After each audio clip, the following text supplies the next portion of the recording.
قدمه أمام مجلسي البرلمان في الجلسة العامة المشتركة يوم الأربعاء 19 أبريل.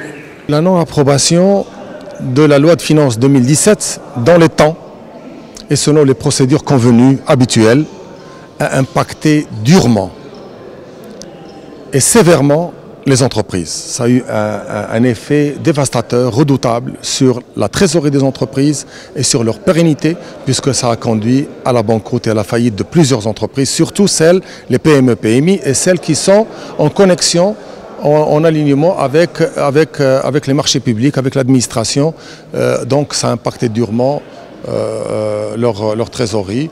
Et là, je pousse un cri en faveur de ces entreprises au niveau du gouvernement de régulariser les arriérés de ces entreprises. Donc elles n'ont pas été payées depuis pratiquement octobre-novembre de l'année dernière.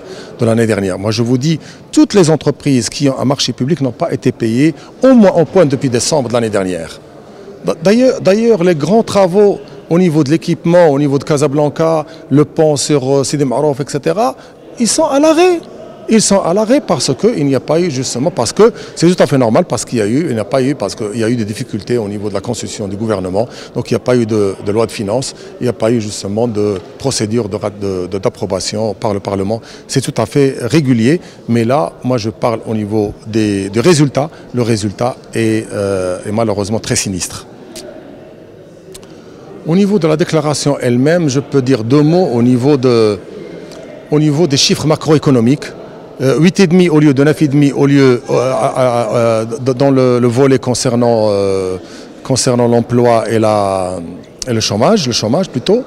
Je trouve que c'est un chiffre qui n'est pas à la hauteur des ambitions, de nos ambitions, des ambitions du Maroc à accéder au club des pays émergents.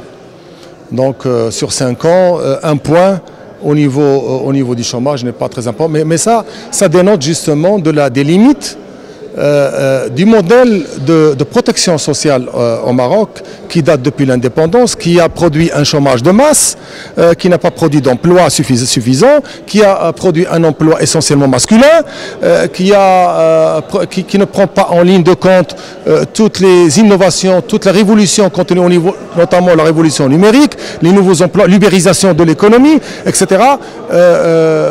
Pour vous dire une chose, malgré qu'une loi a été approuvée ces derniers temps, enfin l'année dernière, toutes les métiers des médecins, les autonomes, les médecins, les avocats, etc. ne sont pas couverts. Tous les nouveaux métiers ne sont pas couverts. Donc aujourd'hui, il faut repenser, il faut remettre à plat le système de protection sociale marocain, justement à travers un amendement au niveau du Code de travail et d'autres, bien sûr, législations. Mais là, le programme gouvernemental vient avec justement cette proposition d'amendement que nous saluons.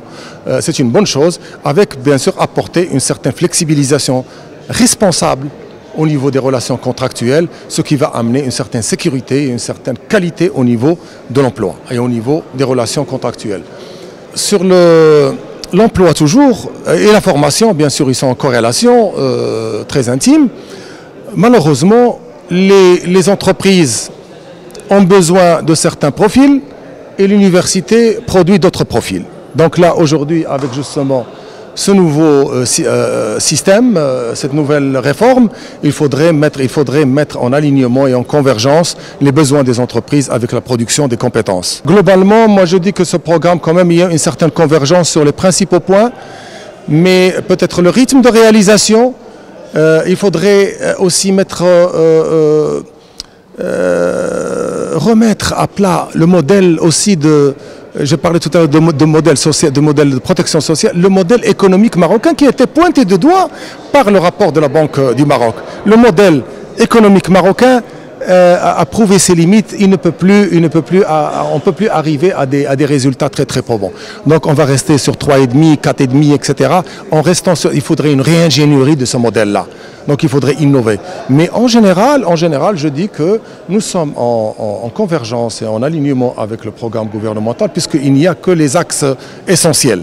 Maintenant, on va travailler avec un partenariat très important, puisque le chef du gouvernement, lors de l'entrevue qu'il nous a réservée la semaine dernière, nous a promis, et j'y étais, il nous a promis de redynamiser la plateforme gouvernement CGEM qui est d'une gouvernance très vertueuse, c'est-à-dire 5 commissions, 5 ministres, 5 vice-présidents de la CGEM, avec une commission compétitivité, une commission environnement des affaires, une commission sociale, etc. Et qui a donné de bons résultats, malheureusement, qui n'a pas pu continuer dans la deuxième version du gouvernement Benkiran. Donc aujourd'hui, le PPP est très important. Il y a des axes de travail sur lesquels on pourrait travailler ensemble et l'opérationnalisation qui va justement nous donner le pouls d'abord de l'efficacité de ce programme et puis du niveau, du curseur où le gouvernement veut mettre le PPP.